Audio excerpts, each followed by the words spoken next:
Les amis, si vous êtes venus visionner cette nouvelle leçon, c'est certainement que vous venez de regarder une précédente vidéo qui concernait les verbes d'opinion. Comment donner son avis sur quelque chose, quel verbe utiliser pour débattre, pour défendre une opinion. Si vous ne l'avez pas encore visionnée, je vais vous la mettre en recommandation à la fin de celle-ci. Ne bougez pas, restez ici, j'ai encore besoin de vous les amis. Ça m'arrange que vous restiez un petit peu, si vous voyez ce que je veux dire. À la fin de cette précédente vidéo dont je vous parle, je vous indiquais que la conjugaison est un petit peu particulière avec les verbes d'opinion.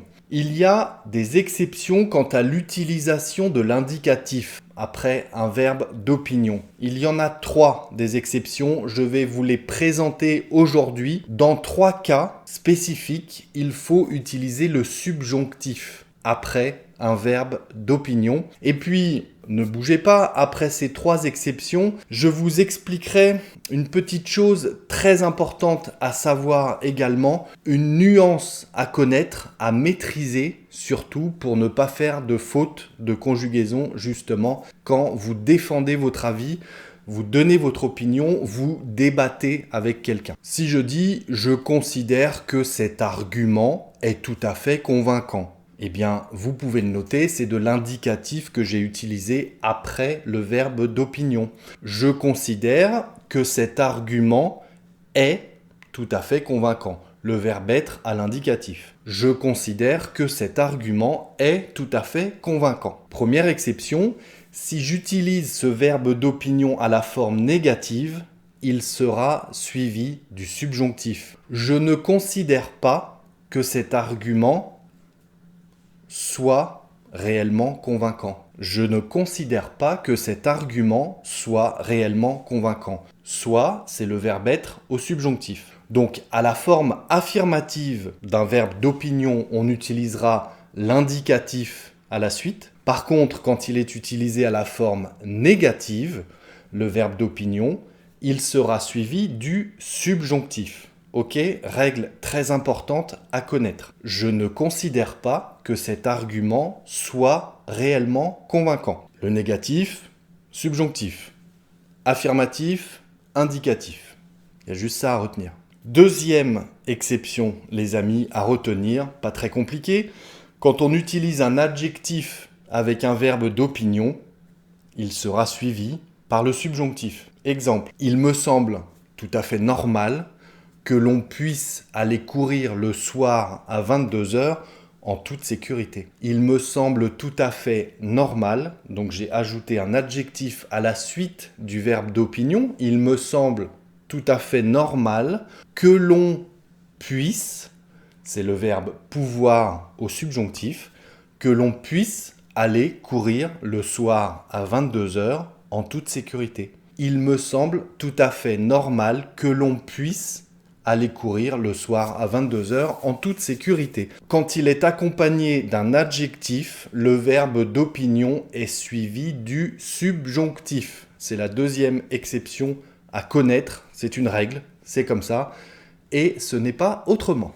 Troisième et dernière exception, je sais c'est déjà trop, mais c'est comme ça. La troisième, c'est quand le sujet est inversé dans une question d'opinion. Exemple très simple, pensez-vous que cette leçon soit utile? Pensez-vous que cette leçon soit utile? Si la réponse est positive, le like est le bienvenu. C'est à ce moment-là qu'il faut cliquer sur le petit pouce, les amis. Alors on ne dit pas, pensez-vous que cette leçon est utile? Non, c'est une faute. On dira, pensez-vous que cette leçon soit utile? Quand le sujet est inversé dans une question d'opinion, comme ça, pensez-vous que, il sera suivi du subjonctif. Pensez-vous que cette leçon soit utile? Crois-tu qu'elle comprenne ce que j'explique? Crois-tu qu'elle comprenne ce que j'explique? Si on inverse et qu'on dit « Tu crois qu'elle comprend ce que j'explique ?» C'est suivi de l'indicatif. « Tu crois qu'elle comprend ?» Point d'interrogation. Vous savez qu'en français, on peut tout simplement utiliser une forme affirmative, ajouter un point d'interrogation à la fin et ça devient une question. Tu crois qu'elle comprend ce que j'explique? Point d'interrogation. Si on inverse le sujet, crois-tu qu'elle comprenne ce que j'explique? C'est du subjonctif qui suit cette question d'opinion? Crois-tu qu'elles comprennent?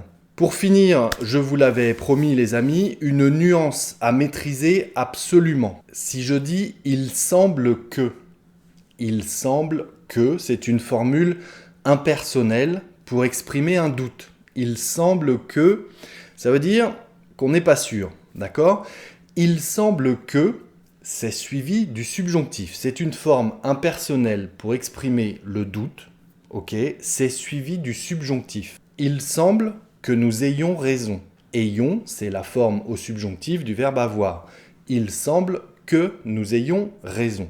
À ne surtout pas confondre avec il me semble que. C'est subtil, mais le français est subtil, vous le savez. Il semble que, c'est impersonnel. Il me semble que, à moi, ok, il me semble que, c'est une formule personnelle pour exprimer son opinion. Il me semble que, ça veut dire je crois que. Ok, et là c'est suivi de l'indicatif parce que c'est à la forme affirmative comme je vous l'ai expliqué dans la leçon. Si c'était à la forme négative, il ne me semble pas que, ce serait suivi du subjonctif puisque vous avez bien entendu compris ce que je viens de vous expliquer il y a quelques minutes. C'est la petite nuance que je vous demanderai d'apprendre les amis.